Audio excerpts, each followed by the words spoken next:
14ویں رمضان المبارک کی دعا۔ اعوذ باللہ من الشیطان الرجیم، بسم اللہ الرحمن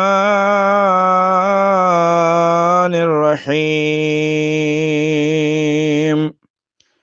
اللہم لا تؤاخذنی بالعثرات واقلنی فیہ الخطایا والحفوات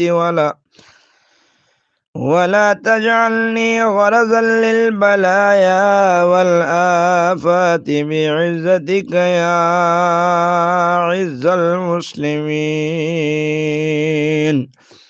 برحمتک یا ارحم الراحمین۔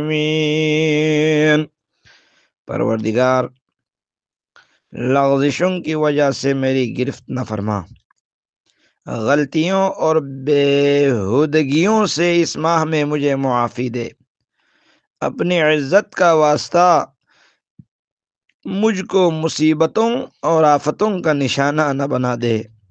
اے مسلمانوں کی سراپا عزت، اے سب سے زیادہ رحم والے، ہمیں تیری رحمت کا سہارا ہے۔ فیوز و ثواب، اس کا اتنا ثواب ہے گویا انبیاء علیہم السلام، شہیدوں اور نیکوکاروں نے روزہ رکھا ہو۔ اللہم صلی علی محمد و آل محمد۔